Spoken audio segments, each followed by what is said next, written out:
A bombshell book which just came out last week, and it makes some pretty hair-raising charges against a lot of folks involved with the National Football League. The title says a lot of it: Interference, How Organized Crime Influences Professional Football. Please welcome its author, Dan Moldea. Dan?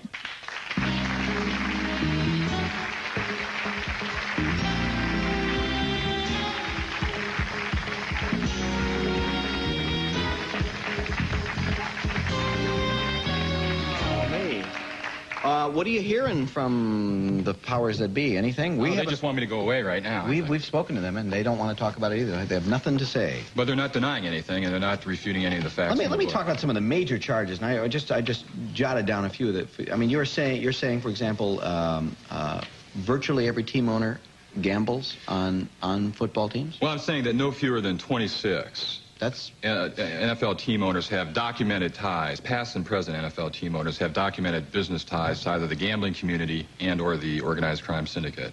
I'm also saying that no fewer than 70 NFL games have been fixed. Now that's pretty rough stuff. You're saying no fewer than 70 NFL games have been fixed. You mean the outcome, the point spread, what?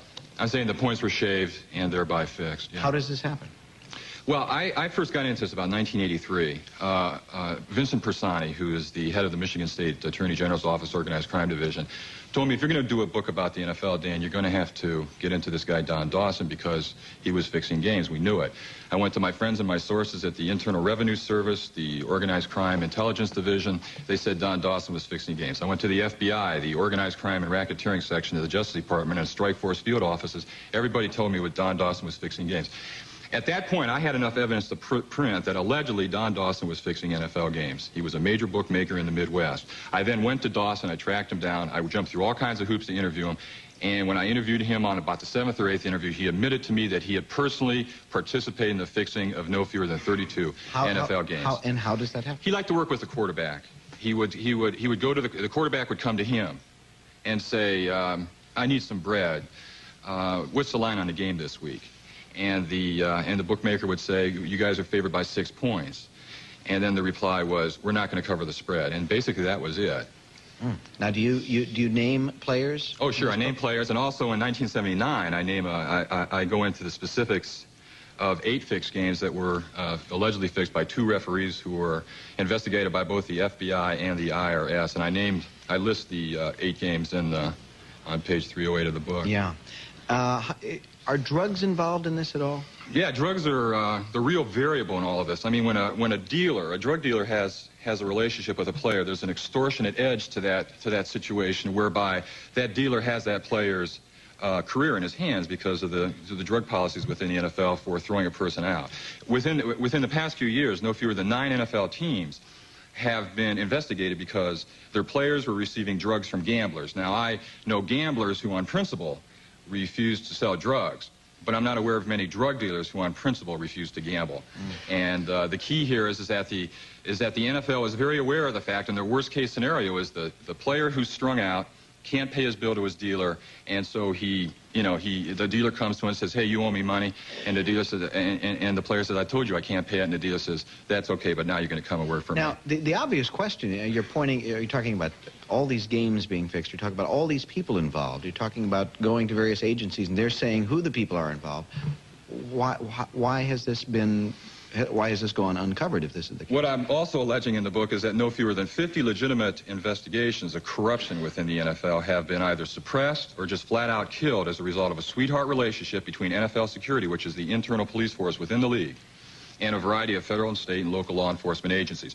I'm a big baseball fan, and I have more respect for baseball right now because of the way it's handled the Pete Rose case in the open and honest manner that it's handled this case than I've ever had before. I have more confidence in baseball because it's handled. Well, how do these investigations get quashed? Basically, the NFL security people, who are all former Justice Department people, will go to their colleagues, their old colleagues in the Justice Department or in these various law enforcement agencies, and they'll say, we can handle this internally. Let us handle internally so that we're not getting all the publicity that we would be getting. And so to all intents and purposes, these investigations, I can cite chapter investigations. Again, I cite about 50 in the book. It is a strange sport because it is the one sport where you can go to a game and come away, even if your home team has won, disappointed because you're not as much interested in the outcome as the point spread. It's a situation where you have a game where the score is 21-20. There's 30 seconds left on the clock. The home team, you're up in the stands, and the home team has the ball on the 30-yard line. Now, the problem is that the home team had to give 3 points in the game. Now, the quarterback goes down on one knee, and the people in the stands boo. Now, they're starting to legalize gambling in Oregon. They're going to have a sports lottery, NFL lottery in Oregon, Kentucky. I mean, the state isn't in the bookmaking business for eleemosynary or philanthropic purposes. They're going to be in this to make money. They're going to take a 40 to 60% skim of the handle, of the total pool of bets. And in the end, they're going to educate the public as to how to gamble, how to use the point spread. And then the public is going to realize that it can get a better, bigger bang for its buck from Charlie the bookie, the friendly local bookmaker at the corner bar, who's going to be making put up $11 to win 10, and taking a 10% vigorish or commission on the losing Betsy books. Now, is all this, is what you have written here going to get things unearthed? Well, I'm hoping that there'll be a federal investigation, hopefully the Senate Select Committee, to investigate organized crime's influence in all of professional sports, not just football, but on baseball and basketball as well. I'm hoping that there will be registration and licensing of anyone with a financial interest in a professional sports team, that there will be public disclosure of financial transactions involving professional sports teams, that there will be a further examination of public ownership of teams, so that the citizens of the cities in which these teams play, the public can have literally a piece of stock in those companies. I'm also afraid that the illegal gambling economy has become an adjunct to the First Amendment because of the insistence by the sports media to print and broadcast the betting line and to hire odds makers and handicappers for the purposes of... That is true. You read the newspaper and the point spread is in there, and it's obviously in there to give you information for gambling, which is and gambling is still illegal in 49 states until September 6th, when the lottery is legalized in Oregon. Yeah. We just have a minute here, but when you write about organized crime and involvement, does this give you any cause for concern about your own safety, and should I be doing this interview?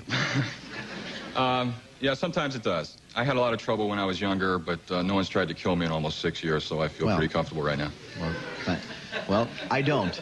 This is my fourth book. This is my fourth book, and I should point out I've never been sued. I've never been sued, and I try to treat people with respect, and I think that everybody has something to say. Everyone has an ego, and mob guys are like, you know, human beings, and you just have to be able to push the right button with them. Well, I've never met a mob guy who's not against wiretapping. I've never met a mob guy who's not... lugs, aren't they? I've never met a mob guy who's not in favor of strong personal privacy laws. I've been bored for hours by mob guys who are whining about the alleged impingements upon their rights and freedoms by the FBI and the